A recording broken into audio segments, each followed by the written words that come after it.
دیکھو اللہ نے مجھے ایک دولت دی ہے، میں چاہتا ہوں تم لے لو مجھ سے، پتہ نہیں کب بلاوا آ جائے، کہ میرے دل میں دنیا کے کسی انسان کی نفرت نہیں ہے، نہ مذہب کی بنیاد پر، نہ مسلک کی بنیاد پر، نہ قوم کی بنیاد پر، کسی شکل میں بھی میرے دل میں اللہ نے کسی کی نفرت نہیں ڈالی۔ مجھے شراب سے نفرت ہے، شرابی سے نہیں، زنا سے نفرت ہے، زانی سے نہیں، جھوٹ سے نفرت ہے، جھوٹے سے نہیں، مجھے غلط عقائد سے نفرت ہے، غلط عقیدے والے سے نہیں۔ بغض للہ، البغض للہ، جس کو کہتے ہیں البغض للہ، مجھے سب سے محبت۔ ایک اہل حدیث خطیب آ گئے، کہا جی ایک بات پوچھنے آیا ہوں، سچ بولنا جھوٹ نہ بولنا۔ میں بڑا حیران ہو گیا، سچ بولنا، پہلی امتحان لیندہ پہ سچ بولنا جھوٹ نہ بولنا۔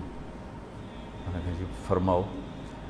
کہا ہمارا بیان ہوتا ہے، ہم اشتہار لگاتے ہیں، بندہ ہی کوئی نہیں آمدہ، تیرا اشتہار بھی نہیں ہوتا، جا نہیں لبدی، تو نے کوئی وظیفہ پڑھا ہوا ہے؟ وہ وظیفہ پوچھنے آیا ہوں، وہ وظیفہ بتاؤ۔ میں نے کہا نہیں میرے پاس تو کوئی وظیفہ نہیں۔ کہنے لگا میں نے کہا تھا نا جھوٹ نہیں بولنا، مجھے سچ سچ بتا وہ کیا وظیفہ ہے، میں وہ وظیفہ کرنا چاہتا ہوں۔ وہ پیچھے ہی پڑ گیا۔ میں نے کہا مولانا صاحب میں نے کوئی وظیفہ نہیں پڑھا، مجھے کوئی وظیفہ، میں وظیفے پڑھتا ہی نہیں، میں تو صبح شام کی دعائیں پڑھتا ہوں، وہ مسنون تسبیحات پڑھتا ہوں بس۔ جو زیادہ پیچھے پڑ گیا، میں نے کہا ایک وظیفہ ہے، سب سے محبت کرو، سارے ہی آ جائیں۔ تو اللہ نے میرے دل سے سب کا بغض نکال دیا ہے، ذات۔ ہاں مجھے برے عمل سے کا بغض ہے، برے عقیدے سے بغض ہے،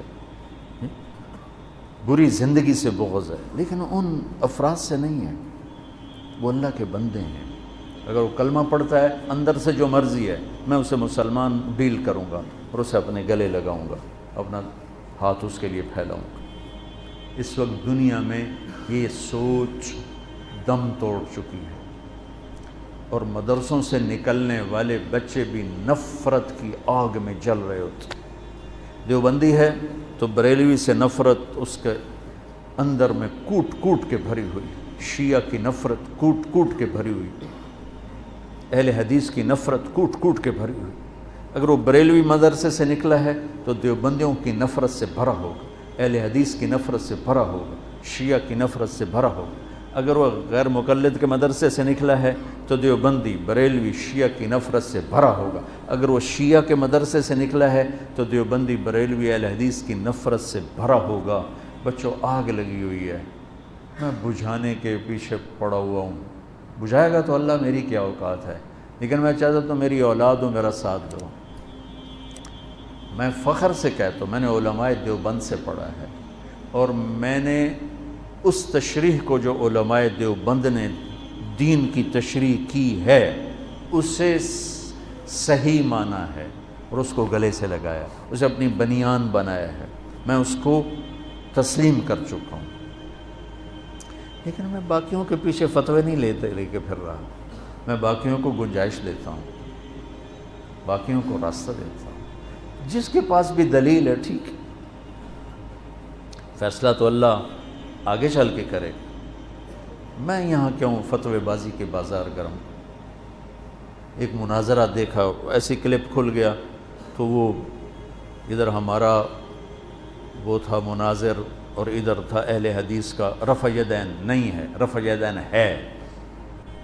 اتنا دکھ ہوا، اتنا درد ہوا کہ یہ احمق کس دنیا میں رہتے ہیں کہ امت اسلام چھوڑنے تک پہنچ چکی، یہ رفع یدین پہ لڑ، جس کے کرنے نہ کرنے سے نہ جنت کا فیصلہ نہ جہنم کا فیصلہ۔ تو بچوں یہ چند ضروری باتیں تھیں جو آپ کی خدمت میں پیش کرنی تھیں۔ آپ شہید کربلا اور یزید یہ کتاب آپ ضرور پڑھیں، تاکہ ابھی آپ کا ابتدائی سفر ہے تو آپ کا ذہن صاف ہو جائے، ایسی کوئی ادھر ادھر کے احمقانہ مواد پڑھ کے آپ کا ذہن نہ ڈول جائے۔ ہم صحابہ کو بھی ان کا مقام دیتے ہیں، کُلًا وعد اللہ الحسنى، اور اہل بیت کو ان کا مقام دیتے ہیں کہ اللہ تعالیٰ نے کہا انما یرید اللہ لیذھب عنکم الرجس اہل البیت ویطہرکم تطہیرا۔ تو میں نے ایک چھوٹی سی کاوش کی ہے، دعا فرمائے اللہ اسے قبول کرے، کہ ایک کتاب لکھوائی ہے، کتنے صفحے کی؟ 625 صفحے کی وہ کتاب تیار ہوئی ہے۔ کتنے سال لگے؟ 2.5 سال میں وہ کتاب تیار ہوئی کہ مواد ہی نہیں ملتا تھا۔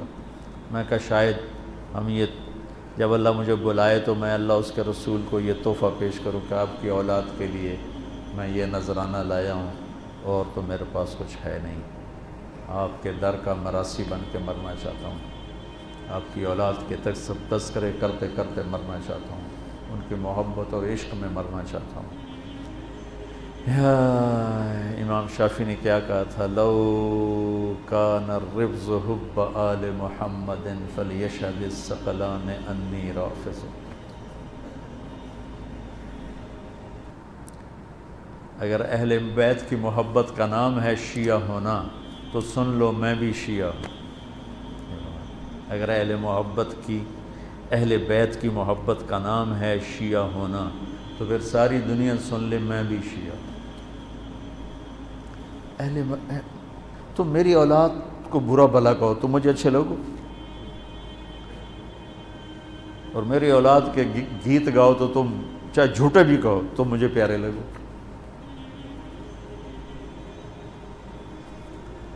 تذکری ہمارے کو